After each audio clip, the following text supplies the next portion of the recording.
Hi guys, welcome to I dream. నేను మీ Chanakya. Hi ma'am. మరి లేటెస్ట్ అప్డేట్స్ ఈ విషయంలో ఏం జరుగుతుంది? మరి సుమోటోగా స్వీకరించింది మరియు సుప్రీంకోర్టు స్వీకరించిన తర్వాత ఆ హీరింగ్ అనేది కూడా ఈరోజు మార్నింగ్ అనేది కూడా మనం చూసాం. మరి ఆ లేటెస్ట్ అప్డేట్స్ ఏంటి? ఆ బెంగాల్ ప్రభుత్వానికి మరి చంద్రచూడ్ గారు విసిరిన సవాళ్ళు కానీ ఆ ప్రశ్నల వర్షం ఏంటో మీరు చెప్తే ఇంకా బాగుంటుంది. నేను కూడా యాక్చువల్గా ఏ ఇష్యూ ఒకటి ఇలాంటి ఇప్పుడు సంఘటన జరిగినప్పుడు నేను ఒకటేసారి స్పందిస్తాను. నేను మళ్ళీ మళ్ళీ మాట్లాడను. కానీ దీని మీద మాట్లాడడానికి కారణం ఏంటంటే, ఆడపిల్లల యొక్క దుస్థితి ఇవాళ బయట మనం చదువుల కోసమని పంపిస్తే ఎంత దయనీయంగా ఉందో ప్రతి ఒక్క పేరెంట్ తెలుసుకోవాలి. ఓకే. ఇక్కడ బాధ్యతారాహిత్యం ఎవరిది ఉంది చెప్పండి? ఇవాళ ఆహ్, ఆహ్, ఆ వెస్ట్ బెంగాల్‌లో ఉన్నటువంటి ఆ మెడికల్ కాలేజ్, ఆ కాలేజ్‌లో ఎన్నో సంవత్సరాల నుంచి దారుణాలు జరుగుతున్నాయి. కొన్ని వేల మంది స్టూడెంట్స్ దాని నుంచి బయటికొస్తున్నారు. వచ్చినా కూడా గత 15 థర్డ్ టైమ్ 10 ఇయర్స్ నుంచి అక్కడ జరిగేటటువంటి అకృత్యాల్లో ఎంతమంది స్టూడెంట్స్ లోపలికెళ్తున్నారు? ఎంతమంది స్టూడెంట్స్ బయటకొస్తున్నారు? బయటికి వచ్చిన వాళ్ళు నోరు విప్పలేదు. లోపలికి వెళ్తున్న వాళ్ళు దాన్ని భరిస్తూ అలాగే ఉన్నారు. కానీ ఈరోజు జరిగినటువంటి దుర్ఘటన ద్వారానైనా ఈ విషయాలు అంటే దేశవ్యాప్తంగా కూడా జరుగుతున్నటువంటి విషయాల్ని మనం మాట్లాడుకోవాల్సిన అవసరము నాకు పేరెంట్స్‌కి వివరించాల్సినటువంటి అవకాశం వచ్చింది కాబట్టి నేను ఈ విషయం గురించి మళ్ళీ మళ్ళీ మాట్లాడుతున్నాను. ఈరోజు నిజంగా సుప్రీంకోర్టు ఇచ్చిన ఫస్ట్ వేసిన క్వశ్చన్ ఏంటి అనంటే, ఆ అమ్మాయి చనిపోయిన తరువాత పోస్ట్‌మార్టం అయినటువంటి వెంటనే ఎన్ని గంటలకు? ఈవినింగ్ 8:40కి. నాకు తెలిసి క్రిమేషన్ ఆ టైంలో ఎవరు చేయరండి. 6 తర్వాత అంత్యక్రియలు జరపడం అనేది జరగదు. మహా అయితే మరీ లేట్ అవుతుంది అనుకుంటే ఎక్కడన్నా 7 లోపు కంప్లీట్ చేసేస్తారు. నంబర్ 1. రెండో విషయం ఏంటి అనంటే, అనాథ శవాలైతేనే ఆ టైంలో ఎవరు ఉండరు కాబట్టి చేస్తారు. కానీ ఆ అమ్మాయి పేరెంట్స్ అక్కడే ఉన్నారు. వాళ్ళకి కనీసం వాళ్ళకి ఆ అమ్మాయిని చూపించేటటువంటి అవకాశం కూడా ఇవ్వలేదు వాళ్ళు. పోలీసులు ఇవ్వలేదు. తర్వాత పేరెంట్స్ అక్కడికొచ్చిన తర్వాత ఇంకొక క్వెషన్ కూడా సుప్రీంకోర్టు ఏసింది. 3 గంటలు పేరెంట్స్‌ని ఎందుకు వెయిట్ చేయించారు అని అడిగింది. ఇది కీలకమైనటువంటి ప్రశ్న. దీనికి సమాధానం చెప్పాల్సినటువంటి అవసరం ఉంది. ప్రతిదానికి అక్కడ ఉన్నటువంటి ద గ్రేట్ కపిల్ సిబాల్ గారు ఒక మాట మాట్లాడుతున్నారు. దీన్ని రాజకీయం చేయకండి అని. రాజకీయ పరంగా నువ్వొచ్చు వాదించడానికి. కానీ ప్రజల తరపు నుంచి, బాధితురాల తరపు నుంచి అక్కడ అత్యున్నత న్యాయస్థానము, దేశంలో ఉన్నటువంటి అత్యున్నత న్యాయస్థానంలో ఉన్నటువంటి ప్రధాన న్యాయమూర్తి కూర్చొని ఉన్నాడు. ప్రతిదానికి ఆయన అదే ఉద్ఘటిస్తున్నాడు. అరే మేము అన్ని సబ్మిట్ చేసాం కదండి, మీరు దీన్ని రాజకీయం ఎందుకు చేస్తున్నారు అంటే, అక్కడ ఎవ్వడు రాజకీయాలు చేయలా. అక్కడ వాళ్ళు మాట్లాడింది పరిపాలన గురించి, అధికారులను ప్రశ్నిస్తున్నప్పుడు, ముఖ్యమంత్రిని ప్రశ్నిస్తున్నప్పుడు, పరిపాలన మీద ప్రశ్నిస్తున్నప్పుడు రాజకీయం అనేటటువంటి మాట ఇతని నోటి నుంచి ఎందుకు వస్తుంది అనేది నాకు అర్థం కానటువంటి క్వశ్చన్. రెండో విషయం ఏంటి అనంటే, క్లియర్గా అడిగారు 3 గంటల పాటు ఆ పేరెంట్స్ని ఎందుకు వెయిట్ చేయించారు అంటే, చూడండి అమ్మాయి మెడిసిన్ చదువుతున్నటువంటి ఒక స్టూడెంట్కి సంబంధించినటువంటి పేరెంట్స్ 3 గంటలు అనాథల్లాగా బయట వెయిట్ చేశారు ఆ అమ్మాయిని చూపించకుండా. నెంబర్ 1. అన్నిటికంటే ముఖ్యం ఫస్ట్ వేసినటువంటి క్వశ్చన్ ఏంటి అనంటే, అసలు ఈ అమ్మాయిని ఆత్మహత్యని బయటికి చెప్పింది, వాళ్ళ పేరెంట్స్కి ఫోన్ చేసి ఈ అమ్మాయి సూసైడ్ చేసుకుని చెప్పింది ఎవరు పట్టుకురండి. రెండోది, ప్రిన్సిపల్లో ఆత్మహత్య చేసుకుందనేటటువంటి ఆ యొక్క స్టేట్మెంట్ ఎలా ఇస్తాడు? మూడోది, 3 గంటలు ఆ పేరెంట్స్ని ఎలా వెయిట్ చేయించారు కన్న బిడ్డని చూడనివ్వకుండా? అంటే పేరెంట్స్ కి రైట్స్ లేవా చూడడానికి? అందులో అడ్డంకిచ్చింది, అడ్డుకున్నది ఎవరు? హాస్పిటల్ యాజమాన్యం. ఎందుకనంటే కోర్టులకైనా ఎవరికైనా ఆ హక్కు లేదు. ఎందుకంటే వాళ్ళకన్నా బిడ్డ, ఘోరం జరిగింది వాళ్ళ బిడ్డకి. వాళ్ళని ముందు ఫస్ట్ అలౌ చేయాల్సింది వాళ్ళని ఎందుకు ఆపేశారు? నెక్స్ట్ వెర్షన్ ఏంటి అనంటే, రాత్రి 8:45 గంటలకి క్రిమేషన్ చేయాల్సినటువంటి అవసరం ఏముంది? ఇంకొకటి ఏంటంటే, ఇలాంటి కేసుల్లో ఎప్పుడూ కూడాను శవాన్ని కాల్చరు. దాన్ని ప్రిజర్వ్ అన్నా చేస్తారు, లేదా సమాధి చేస్తారు. ఎందుకు అనంటే, అది ఆల్రెడీ హైకోర్టు సుమోటోగా తీసుకొని విచారణలో ఉన్నటువంటి కేసుని అత్యవసరంగా, ఎమర్జెన్సీగా, అతివేగంగా క్షణాల్లో బూడిద చేసేశారు అనంటే, సాక్ష్యాలను బూడిద చేశారు. ఇక్కడ విషయం ఏంటంటే, వాళ్ళకి అర్థం కానటువంటి విషయము పాపం తొందరపాటులోనో లేకపోతే ఆ యొక్క డిక్టేటర్షిప్ హోదాలోనో డిక్టేటర్స్ చాలా పెద్ద పెద్ద మిస్టేక్స్ చేస్తారు Yeah. తెలుసా వాళ్ళ యొక్క అహంభావంతో అహంకారంతో అధికారాన్ని నిలబెట్టుకోవాలన్నటువంటి అధికారం మీద ఉన్నటువంటి దుగ్ధతోటి చేయకూడని తప్పులల్లా చేసేది డిక్టేటర్సే అంటే ఏముందిలే అని నిర్లక్ష్యంగా కానివ్వండి అని ఏముంది చెప్పేసి లే అన్నట్టు అని కదా. కాదు ఇక్కడ మేమే కదా ఆ. ఎవ్వడు మాట్లాడతాడులే ఉమ్, ఎవ్వడు నేను కదా తోపు ఇక్కడ అనేటటువంటి ఆ యొక్క అధికార మదం అంటారు దాన్ని Yeah.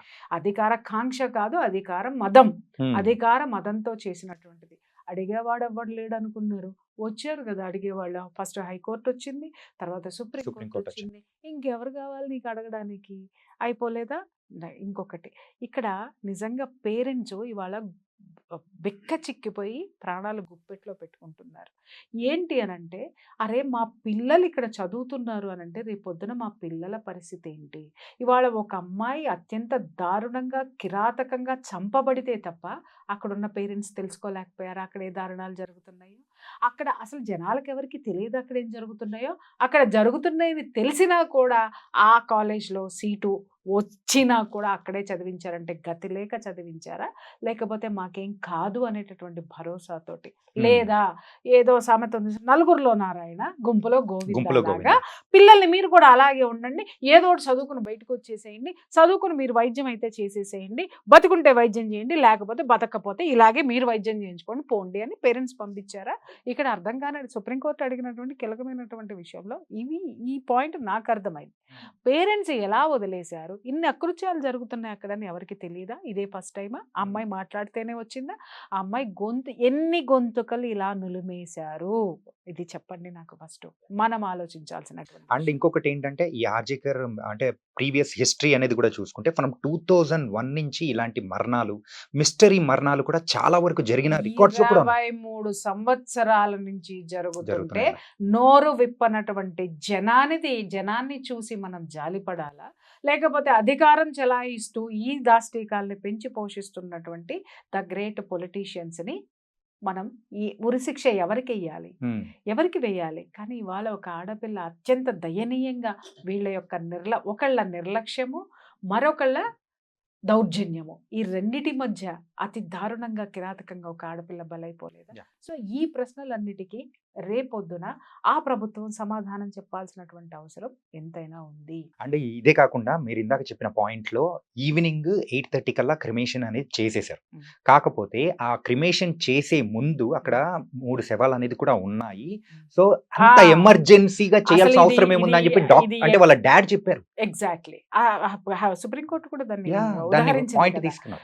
అక్కడ 3 శవాలు అక్కడ ఉండగా అంటే ఆ. ముందర ఆల్రెడీ ఆ టైమింగ్స్ పెట్టి ఉంటారు అవి పక్కన పెట్టి మరి మా అమ్మాయిది చేసేశారు అని చెప్పేసి అని అంటే నేను చెప్పాను కదా సాక్ష్యాలను కాల్చి బూడిద చేశారు కాల్చి బూడిద చేయడానికి ఆ కమిషన్ ఇది దాన్ని వాడుకున్నారు అనమాట అక్కడ జరిగినటువంటి విషయం అది అడిగేవాడు ఎవ్వడు లేడు అనుకున్నాడు ఉమ్, వస్తాడు భగవంతుడికి ఏదో ఒక రూపంలో వస్తాడు మనం అదే మాట్లాడుకుంటున్నాం ఉమ్, ఇంకొక విషయం ఏంటంటే ఎఫ్ఐఆర్ ఎప్పుడు నమోదైంది అసలు ఎప్పుడు నమోదవ్వాలి ఎఫ్ఐఆర్ ఎప్పుడు నమోదు ఎప్పుడైతే ఆ అమ్మాయి రక్తపు మడుగులో ఉందో ఆ నిమిషానే FIR కంప్లైంట్ అనేది ఎక్కడి నుంచి వెళ్ళాలి ఆ కాలేజ్ ప్రిన్సిపల్ నుంచి వెళ్ళాలి ఉమ్, ఓకే వాడిచ్చిన దిక్కుమాలిన స్టేట్మెంట్ ఏమి ఇచ్చాడు సూసైడ్ Suicide. చేసుకుందని ఇచ్చాడు అంటే జనాలంతా ఎర్రి పుష్పాల నాకు అర్థం కాక అడుగుతాను వాడు చెప్పాల్సింది చెప్పాడు జనం నమ్మేస్తారని అంటే ఇలాంటివి ఎన్ని నమ్మించారో ఇన్ని సంవత్సరాలు 23 సంవత్సరాల నుంచి ఎన్ని వేల మంది ఎన్ని వందల మంది యొక్క దాష్టీకాలను నమ్మించారో అక్కడ ఆర్గాన్స్ ట్రాఫికింగ్ జరుగుతుంది అనేది ఒక భయంకరమైనటువంటి వాస్తవం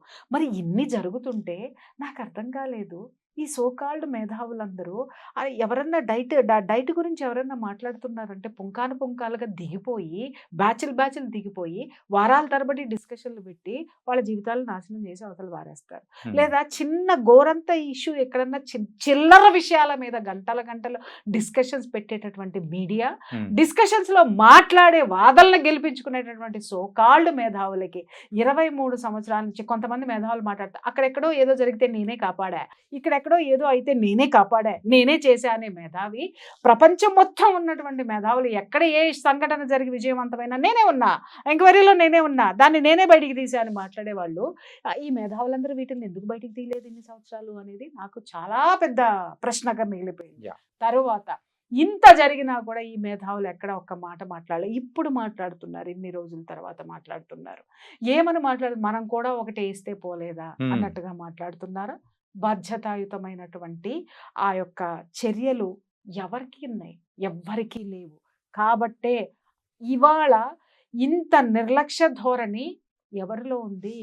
జనంలో ఉంది. ఆ జనంలో ఉన్నటువంటి నిర్లిప్తత, నిర్లక్ష్య ధోరణిని నిజంగా చెప్తున్నాను, ప్రకృతి అస్సలు బేర్ చేయలేదు. 23 సంవత్సరాలు వెయిట్ చేసినటువంటి ఆ యొక్క ధర్మము ఇవాళ పైకి లేసింది. చూద్దాం కపిల్ సిబాల్ గారు యొక్క రాజకీయం గెలుస్తుందా, లేకపోతే సుప్రీంకోర్టు ధర్మాసనం అద్భుతమైనటువంటి తీర్పు ఏమిస్తుంది అనేది నేను కూడా వెయిట్ చేసి చూస్తున్నాను. రేపు గురువారానికి తీర్పును వాయిదా వేశారు. ఇక్కడ 2 విషయాలు మనం గమనించాల్సింది ఏంటి అని అంటే, సాగినంత కాలం నా అంతవాడు లేదందరూ, సాగకపోతే ఊరక సతికెళ్ళబడిపోతారు. ఓకే, జగమెరిగిన సత్యం. జగమెరిగిన సత్యం. ఇవాళ అన్ని వైపులా అష్టదిగ్బంధంలాగా, అక్కడ చూస్తేనేమో లోకల్గా హైకోర్టు చెక్ పెట్టేసింది, ఇక్కడ చూస్తే సుప్రీంకోర్టు, ఓ పక్క సిబిఐ, సుప్రీంకోర్టు, హైకోర్టు, ఇప్పుడు నేషనల్ టాస్క్ ఫోర్స్ అని చెప్పేసి అని ఇది ముఖ్యంగా మనం డిస్కస్ చేసుకోవాల్సినటువంటి విషయం ఏంటి అని అంటే, నిజంగా నేను చాలా హ్యాపీ ఫీల్ అవుతున్నాను. ఇవాళ డాక్టర్స్, మెడికోస్ అందరూ కూడా, ప్రత్యేకించి ఆడపిల్లలు, ఎందుకంటే మా ఇంట్లో నా ఫ్రెండ్స్ పిల్లలు డాక్టర్స్ ఉన్నారు, మెడికోస్ ఉన్నారు, కాబట్టి ఆ కష్టాలు ఆ బాధలు ఏంటో నేను వింటున్నాను కాబట్టి నాకు తెలుసు. వీళ్ళకి 72 hours ఏకధాటిగా డ్యూటీ అనేది డ్యూటీ వేసేస్తారు. ఆ డ్యూటీ వేసేటప్పుడు అండి ఒక్కొక్కరు చెప్తారు 7-8 ఫ్లోర్లు ఉంటాయంటండి బిల్డింగ్స్. 7-8 ఫ్లోర్లు ఉంటే ఆ 7-8 ఫ్లోర్లు ఎన్నిసార్లు వీళ్ళు పిలిచినా, ఎందుకంటే 7 ఫ్లోర్లలో వీళ్ళే ఉంటారు డ్యూటీ డాక్టర్స్. ఓకే, ఫ్లోర్కి ఒకళ్ళు నేను పెట్టరండి అక్కడ, ఎందుకంటే వీళ్ళు ఎంత వాడుకోవాలో అంత వాడేసుకుంటారు. ఎందుకంటే ట్రైనింగ్ పేరుతోటి జీతం భత్యం లేనటువంటి జీతగాళ్ళు. ఇంకొకటి ఏంటంటే, వీళ్ళకి ఒక 40,000 50,000 జీతాలు ఇస్తున్నాము అని చెప్పేసి అని రాయించుకొని మళ్ళీ తిరిగి 40 జీతం మాత్రం వీళ్ళకి బ్యాంక్ అకౌంట్లో పడేది 50,000, మళ్ళీ 40,000 క్యాష్ తీసుకొచ్చి వీళ్ళకి ఇచ్చేసేయాలంట, రిటర్న్ ఇచ్చేయాలి. కేవలం 10,000 మాత్రమే ఇలా గొడ్డు చాకరీకి వాళ్ళు నెలకి సంపాదించుకునేది. మళ్ళీ ఇక్కడి నుంచి పేరెంట్స్ ప్రతి నయా పైసా ఇక్కడి నుంచి పంపించాలి. రాష్ట్రం దాటినటువంటి ఆడపిల్లలండి, అక్కడ ఉండేటటువంటి రెంట్లు ఎంత ఉంటున్నాయి, వాళ్ళు చదువుకునేటటువంటి పేరెంట్స్కి దూరంగా ఉంటారు, ఒంటరితనంతో ఉంటారు, హాస్టల్స్లో ఉంటారు, హాస్టల్స్లో ఉండలేని వాళ్ళు బయట అపార్ట్మెంట్స్ తీసుకొని ఉంటున్నారు.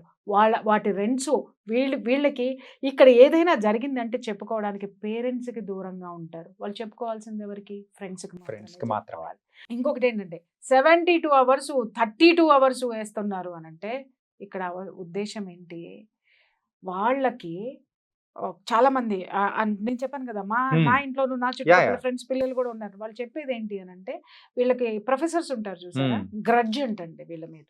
వాళ్ళ మాట వినకపోతే వీళ్ళని ఇష్టం వచ్చినట్టు ఇలాంటి పనిష్మెంట్లతోటి అతి పైశాచికంగా పనిష్ చేస్తున్నారు. ఇవాళ నిజంగా నేషనల్ టాస్క్ ఫోర్స్ పెట్టడం అనే దానికి ఫస్ట్ హర్షాన్ని వ్యక్తం చేస్తుంది. నేను మనసు ఎంత సంతోషంతో ఉందంటే, NTF నేషనల్ టాస్క్ ఫోర్స్ ఎంత నిజాయితీగా నిబద్ధతగా పనిచేస్తుందో చూడాలి. ఎందుకంటే అందులో మన హైదరాబాద్కి సంబంధించిన ఏఐజీ MD నాగేశ్వర్ రెడ్డి గారు ఉన్నారు, తర్వాత ఇంకొక ఆయన శ్రీనివాస్ గారు ఉన్నారు.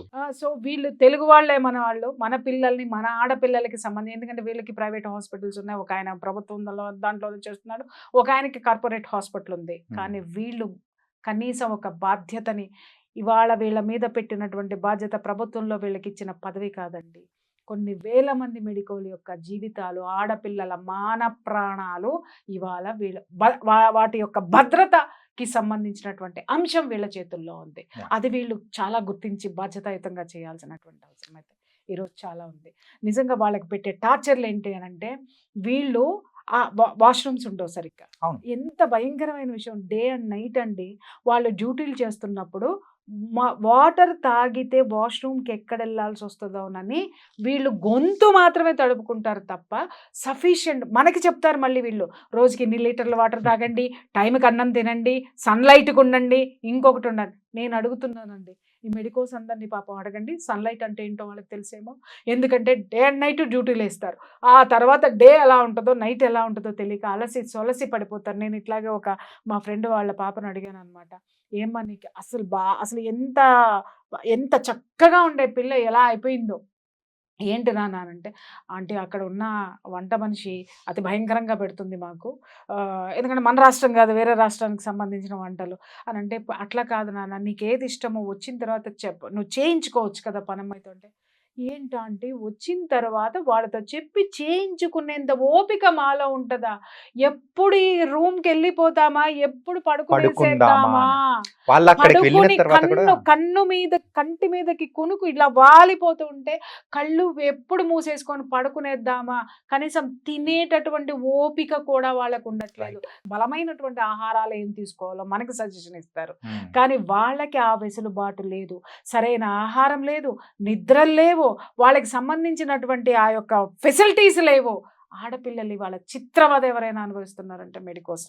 అండ్ ఫస్ట్ ఇయర్ లో మీరు చెప్పినట్టు ఆ ఫస్ట్ ఇయర్ లో ఉన్నంత నరకం మరి ఎక్కడా ఉండదండి. ఫస్ట్ ఇయర్ నుంచి మొదలు పెడితే వీళ్ళు ఎన్ని సంవత్సరాలు చదువుతారో, ఈ ఫస్ట్ ఇయర్ తర్వాత పీజీ తర్వాత దాంట్లో స్పెషలైజేషన్ తర్వాత సూపర్ స్పెషలైజేషన్, దాని తర్వాత పిహెచ్డీలు, దాని తర్వాత డాక్టరేట్లు, ఏది ఉన్నా వీళ్ళ బతుకు ఇట్లనే గడిచిపోతుంది. చూద్దాము ఈ సంఘటనతోటైనా వీళ్ళకి ఒక మంచి భవిష్యత్తు రావాలని మాత్రం ఆకాంక్షిద్దాం. కానీ ఒక డాక్టర్ గా అయితే నేను ఒక వేరే వాళ్ళతో మాట్లాడినప్పుడు డాక్టర్స్ చెప్తున్నది ఏంటంటే, మా సెక్యూరిటీ పర్పస్ గా ఒక యాక్ట్ అనేది తీసుకొని వస్తే చాలు అని వాళ్ళు అడుగుతున్నారు. ఒక్కటే తప్ప నేను ఏం అడగట్లేదు. అంటే ఇక్కడ రెండు both sides of the coin ఉన్నాయి. ఇక్కడ దయచేసి మీరు ఎవరు ఏమనుకోవద్దండి, మాట్లాడుతున్నాను. చాలా గవర్నమెంట్ హాస్పిటల్స్ లో నేనే డాక్టర్స్ ని రిక్వెస్ట్ చేసి ఆ తర్వాత నా వల్ల కాక అరచిన క్షణాలు ఉన్నాయి. ఈ పేషెంట్స్ వస్తూ ఉంటారు, విపరీతంగా ఎమర్జెన్సీ కేసులు వస్తే నిర్లక్ష్యం చేసినటువంటి గవర్నమెంట్ డాక్టర్స్ ఉన్నారు. ప్రైవేట్ హాస్పిటల్స్ లో ఇది జరగదు, ఎందుకంటే వాళ్ళకి డబ్బు కావాలి, అటెన్షన్ కావాలి, అన్ని కావాలి. కానీ ఇక్కడ నిర్లక్ష్యం చేసినటువంటి డాక్టర్స్ ని కూడా నేను చూశాను. కానీ నిబద్ధతగా పనిచేసేటటువంటి డాక్టర్స్ మీద దౌర్జన్యం చేయటాన్ని మాత్రం నేను ఎప్పటికీ ఖండిస్తాను. ఎందుకంటే డాక్టర్ లేకపోతే నీ ప్రాణం ఎక్కడుందయ్యా, డాక్టర్ కాపాడకపోతే మనం లేము. డాక్టర్ ఈజ్ భూమి మీద ఉన్నటువంటి దేవుడితోటి నేను పోలుస్తాను. నేనైతే మాత్రం అందరూ అదే పోలుస్తారు. అటువంటి డాక్టర్స్ని మనం పూజించవలసినటువంటి డాక్టర్స్ కూడా అలా చేయొద్దు పేషెంట్ల పట్ల. అలాగే ఎవరైతే ఉన్నారో వాళ్ళ మీద దౌర్జన్యాలనే మాత్రం నిజంగా బిక్కుబిక్కుమంటూ వాళ్ళ చేతుల్లో ప్రాణాలు గుప్పెట్లో పెట్టుకుని ఉండాల్సినటువంటి పరిస్థితులు, వీటన్నిటి నుంచి బయటకు వచ్చి ఒక మంచి వాతావరణము, ఆరోగ్యకరమైనటువంటి వాతావరణము ఈ ఆరోగ్యశాలల్లో ఉండాలని మాత్రం మనస్ఫూర్తిగా కోరుకుంటున్నాను. నిజంగా thank you so much ma'am. Updates ఎంత క్లియర్గా అండ్ మన తెలుగు ప్రేక్షకులకు కూడా అర్థమయ్యేటట్టు చాలా క్లారిటీగా చెప్పేశారు. Thank you so much. So అది గైస్, మరి అప్డేట్స్ ఏంటో మనకు అర్థమైపోయింది కదా. సుప్రీంకోర్టు ఎన్నో కీలకమైన వ్యాఖ్యలు అనేది కూడా చేసింది, అని దీని హీరింగ్ అనేది కూడా మరి గురువారం రోజు కూడా ఉండబోతుంది. మళ్ళీ మరొక ఇంటర్వ్యూతో మళ్ళీ కలుద్దాం. అంతవరకు take care. This is your Chanakya. See you.